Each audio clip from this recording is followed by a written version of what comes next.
새해를 맞이하기 위해서 한 해를 잘 마무리하는 것은 너무나 중요합니다. 유종의 미를 거두기 위해서는 한 해가 가기 전에 꼭 해야 할 일이 있어요. 그 해야 할 일을 잘 하는 것이 바로 그릇을 준비하는 것입니다. 첫째는 막힌 담이 허물어져야 됩니다. 이 하나님과의 막힌 담 있어서는 결단코 축복된 인생이 될 수 없죠. 하나님과의 막힌 담이 허물어지고 이웃과의 막힌 담이 허물어져야 됩니다. 바로 나의 삶 가운데 금년 한 해 동안 지내는 동안 이 막힌 담이 있다면 이것이 다 허물어져야 됩니다. 허물어지기 위해서는 회개하고 용서와 화해가 있을 때 이 막힌 담이 다 허물어지는 것입니다. 우리 성도님들에게 하나님과 이웃과의 막힌 담이 있다면 다 허물어질 수 있기를 바랍니다. 두 번째는 한 영혼이라도 주님께 인도해야 합니다. 하나님께서 가장 기뻐하시는 것은 영혼을 살리는 일이에요. 죽어가는 영혼을 살리는 것보다 더 시급하고 중요한 일 없습니다. 우리 주변에 나에게 가까운 이웃 가운데 아직도 복음을 듣지 못한 분, 아직도 구원받지 못한 분이 있다면 그분들을 찾아서 이 기쁜 소식 전해줘야 됩니다. 그것을 하나님이 기뻐하시는 거죠. 세 번째는 하나님께서 주신 은혜를 기억해야 합니다. 하나님께서 금년에도 많은 은혜를 주셨는데 하나님의 은혜를 기억하지 않으면 감사가 넘치는 새해를 맞이할 수가 없습니다. 우리 삶 가운데 하나님께서 주신 은혜를 기억할 때 하나님이 기뻐하시는 삶이 될 수 있어요. 금년에도 우리에게 많은 은혜를 주신 그 하나님을 찬양하시길 바랍니다.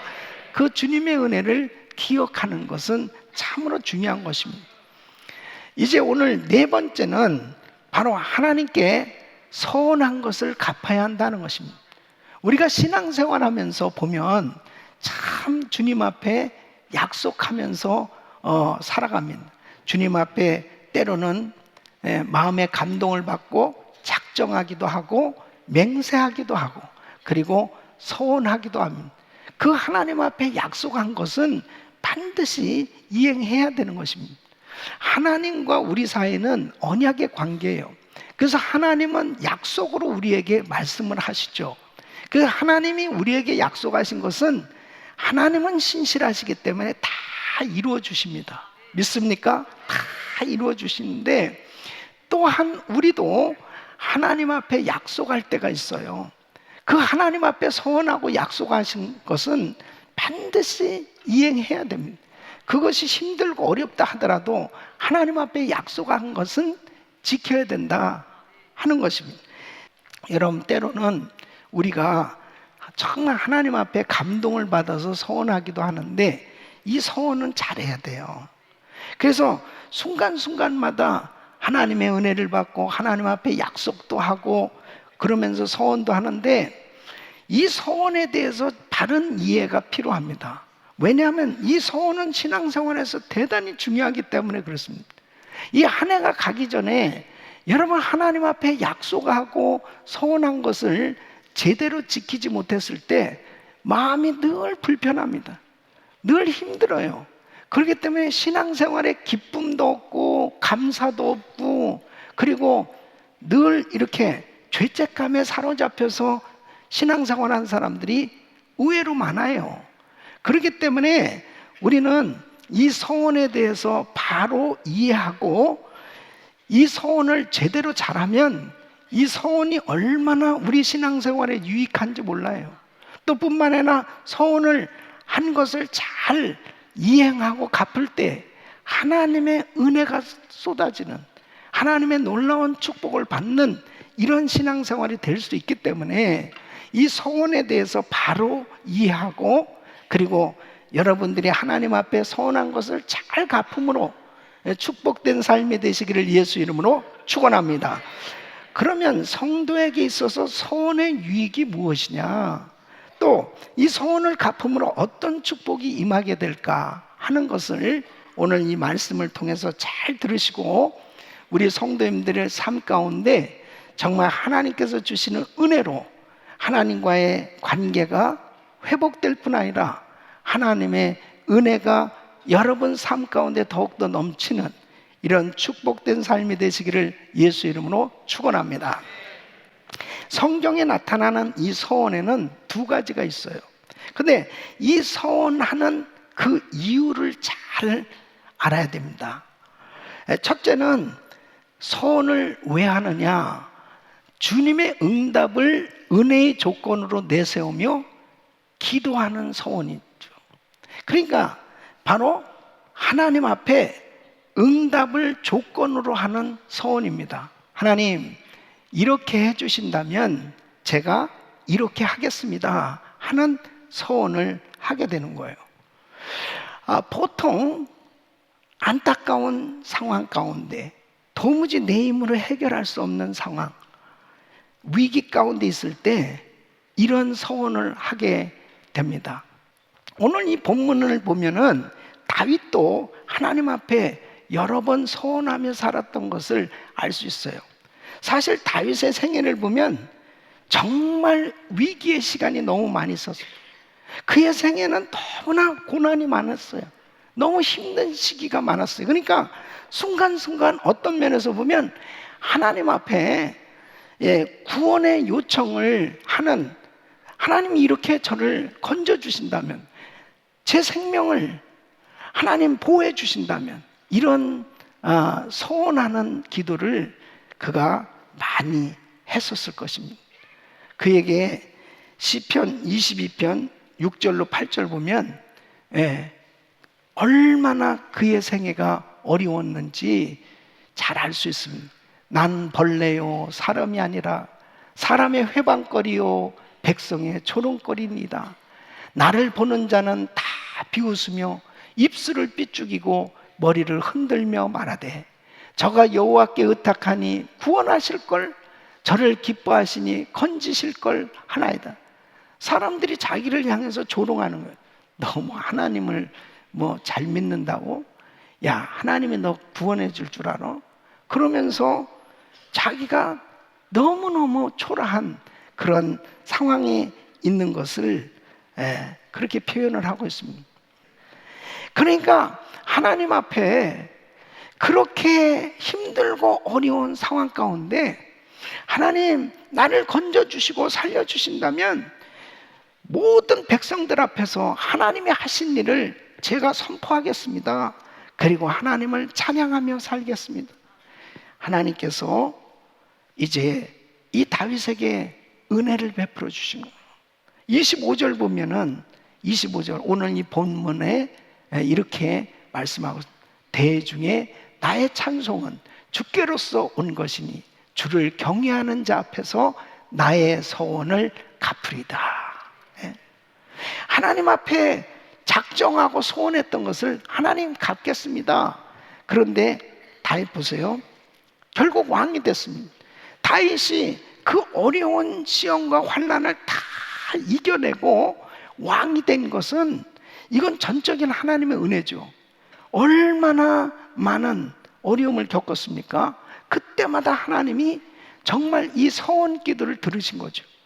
그리고 왕이 됐을 때 다윗은 그 서원을 갚아요. 제일 먼저 한 일이 뭐예요? 하나님의 임재를 상징하는 이 법궤를 예루살렘으로 모셔옵니다.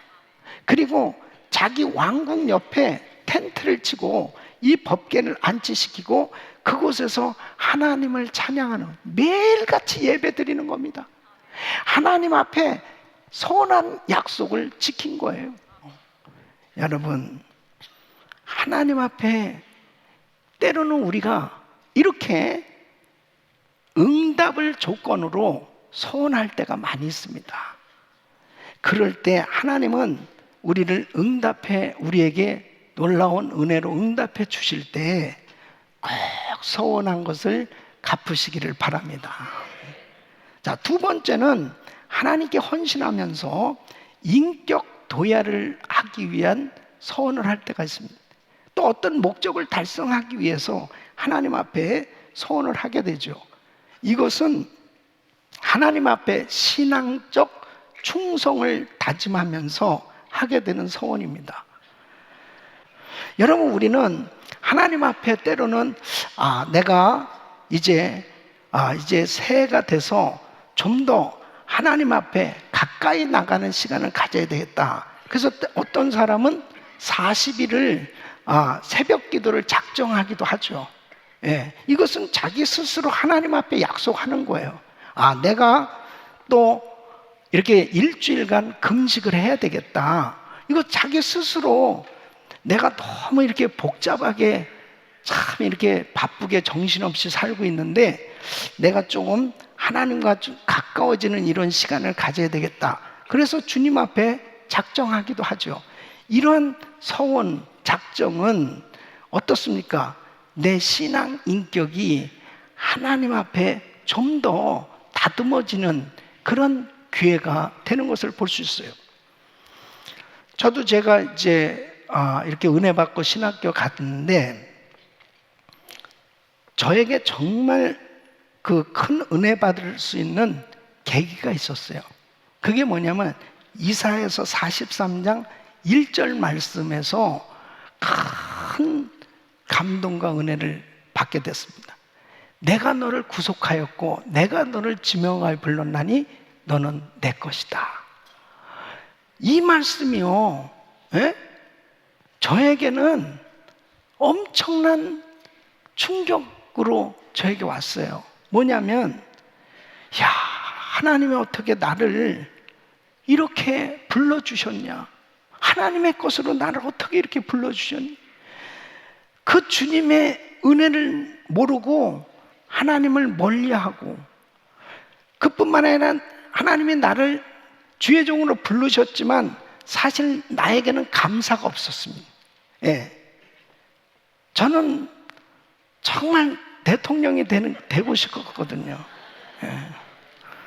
그 정치를 그렇게 하려고 그렇게 생각했었는데 하나님이 나를 목사로 부르니까 그게 그렇게 불편했어요. 신학교 가서 앉아서도 1년간 불편하게 지냈어요. 그런데 이 말씀에 완전히 깨진 거예요. 이렇게 미련하고 부족하고 어리석은 사람을 하나님은 오래 기다려주시고 하나님은 나를 이렇게 불러주신 걸 너무너무 감사. 여러분, 이게 하나님의 은혜를 깨닫잖아요. 그러면은 너무 부끄러워요. 이 사람이 제대로 은혜를 받잖아요. 그러면 자기의 부족한 게 다 드러납니다. 자기의 부족한 게 드러나는 순간에 얼굴이 화끈화끈해지는 거예요. 너무너무 죄송해서. 그래서 그냥 저절로 하나님 앞에 이렇게 서원을 하게 됐어요. 저절로. 나 같은 사람이 목사 되면 큰일 난다. 하나님, 정말 이대로는 안 됩니다. 제가 40일 금식 기도를 하겠습니다. 제가 40일 금식 기도 하다가 죽으면은 천국이고 살면 복음만 전하겠습니다. 금식하겠습니다. 할렐루야, 할렐루야. 눈을 딱 떴는데 제정신으로 딱 돌아오니까 죽는 거 아니야? 그러니까 성령 충만할 때 하나님의 은혜가 있을 때 그게 바른 정신이에요. 사실은 그때 하나님 앞에 40일을 작정을 하게 됐는데 결국 하나님 앞에 약속한 대로 40일을 금식 기도를 하면서 많은 회개를 했습니다. 얼마나 세상적으로 길들여져 있는 나의 모습을 보면서 너무너무 부끄러운 거예요. 그래서 그 시간에 얼마나 회개하면서 하나님 앞에 울면서 나의 세상적으로 길들여져 있는 모든 것들을 다 씻어버리는 그런 시간들을 가졌습니다. 그리고 60일 동안 더해서 100일간 산기도를 하면서 또 창세기부터 요한계시까지 말씀을 묵상하면서 그 시간이 저에게는 정말 큰 축복의 시간이었어요. 그 서원을 지키기 위해서는 많은 유혹과 고통이 있어요. 그러나 그 서원을 지키는 그 기간이 바로 하나님께 헌신할 수 있는 기회, 내 인격이 주님을 닮아갈 수 있는 그 기회로 하나님께서 은혜 주신 줄로 믿습니다. 때로는 하나님이 우리에게 감동으로 그렇게 소원을 하게 하실 때가 있어요. 하나님께서 그런 은혜를 주실 때가 있습니다. 그것은 결단코 하나님께서 우리를 사랑하셔서 주시는 축복의 기회라는 사실을 놓치지 마시길 바랍니다. 하나님 앞에 소원을 갚을 때 그 소원한 자에게 하나님께서 놀라운 은혜를 베풀어 주십니다. 그 첫째가 기도가 하나님 뜻에 합당할 때 기도 응답이 빨리 나타나게 되어 있습니다. 자, 여러분 보세요. 하나님의 심정을 잘 이해하셔야 돼요. 여러분, 보통 소원 기도는 힘들 때 하죠. 어려울 때 하죠.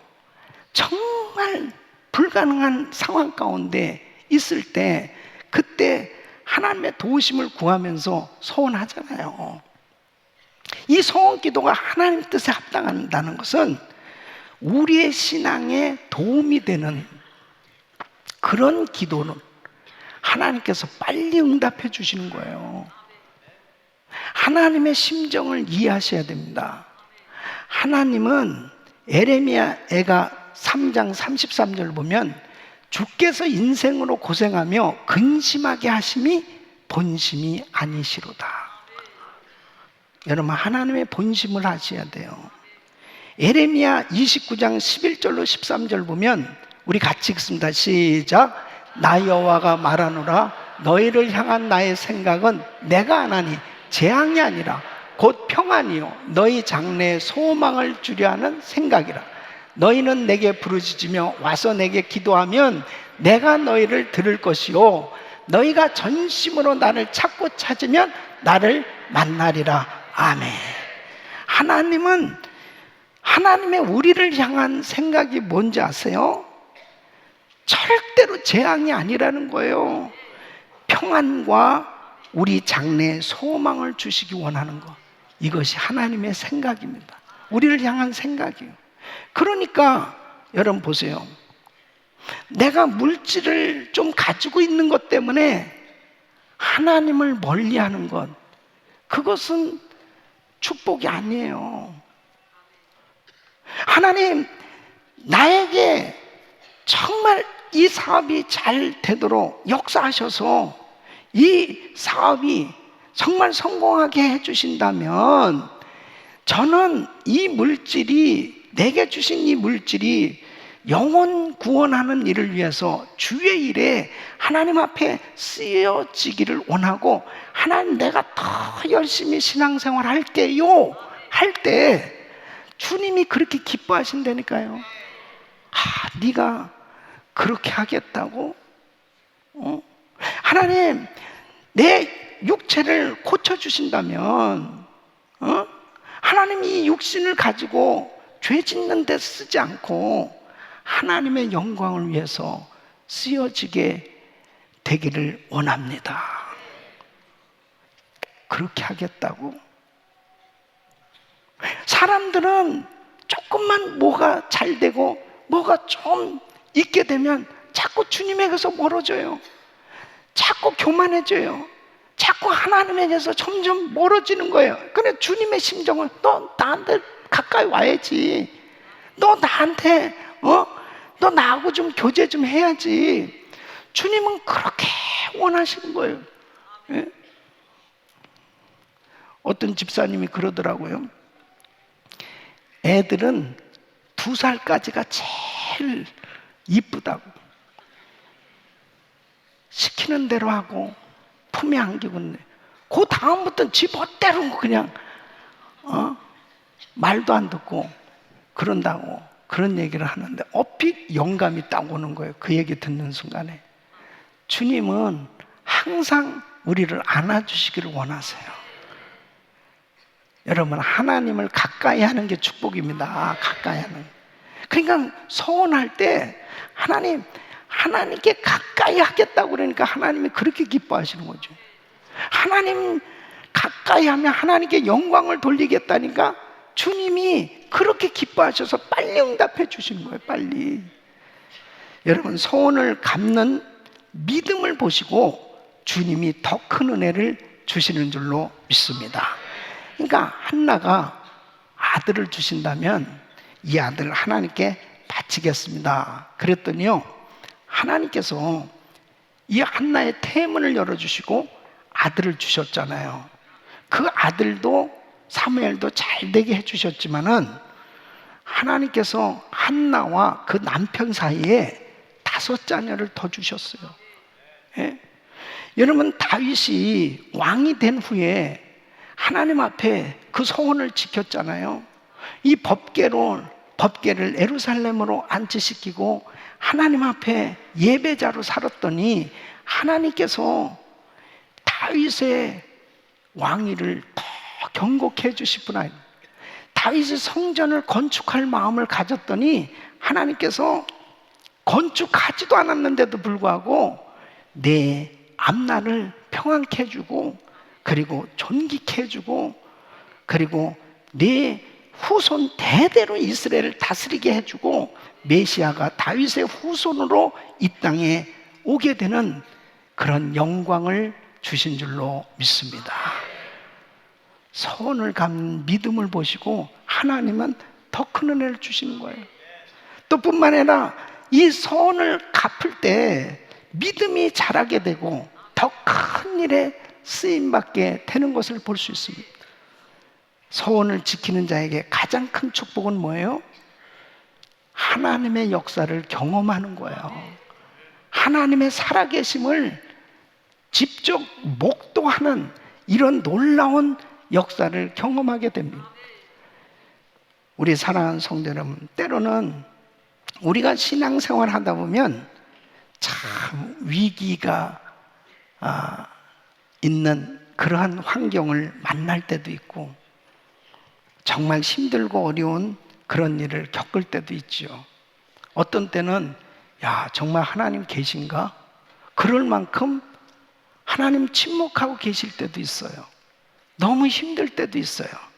그런데요, 소원하고 하나님 앞에 그렇게 매달려 주님 앞에 가까이 나가면 사실은 한순간에도 그 문제 해결해 주실 수도 있지만 내 믿음이 더 자라야 되기 때문에 하나님께서 기다리시고 내 믿음이 성장해서 하나님이 쓰실 만한 사람이 되었을 때 하나님께서 나에게 더 큰 일을 맡겨주신 줄로 믿습니다. 다윗이 하루아침에 그렇게 믿음의 용장이 된 게 아니에요. 그 어려운 가운데 서원하고 또 서원을 지키고, 군사 3,000명이 자기를 잡으러 포위하고 한순간에 이제 끝난 거예요. 그 가운데서 하나님 앞에 또 기도했을 때 하나님께서 어느 순간에 블레셋이 쳐들어와서 다시 그 군대들이 다 흩어져 버리고 살아나게 되기도 하고, 위기의 순간마다 주님이 역사하시는 거예요. 위기의 순간마다. 그때마다 하나님 살아계시구나.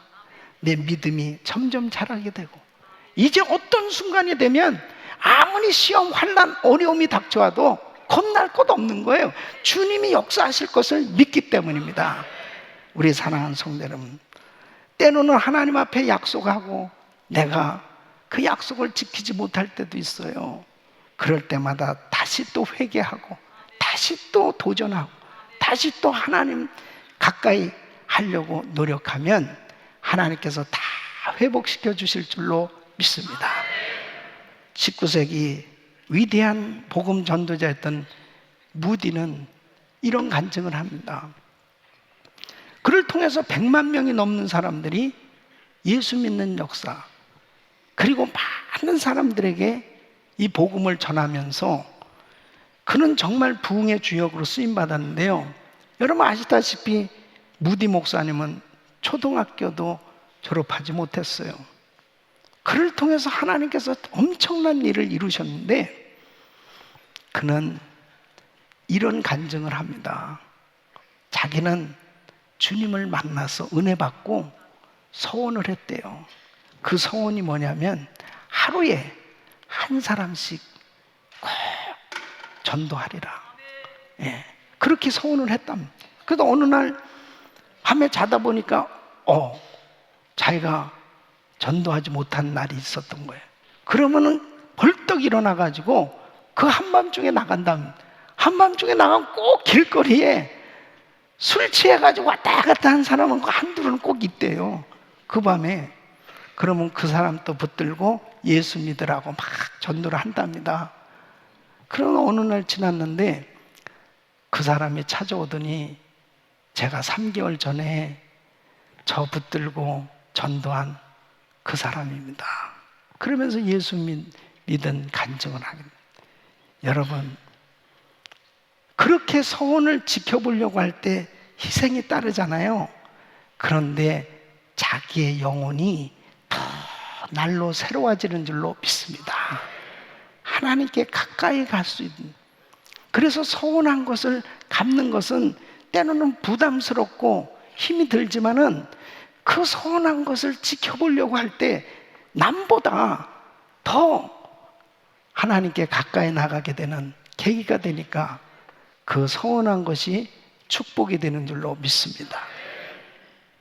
우리 교회에서 1000번째 기도를 하고 있습니다.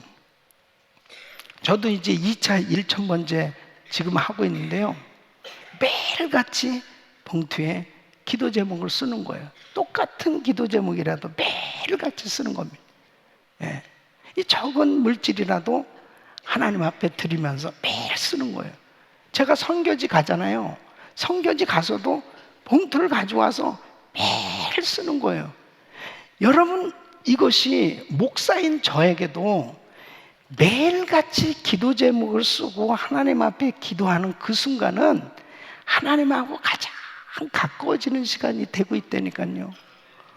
주님 앞에 소원하고 작정한다는 것은 때로는 힘든 것 같지만 내게 주신 하나님의 특권인 줄로 믿습니다. 우리 사랑하는 성도 여러분, 한 해가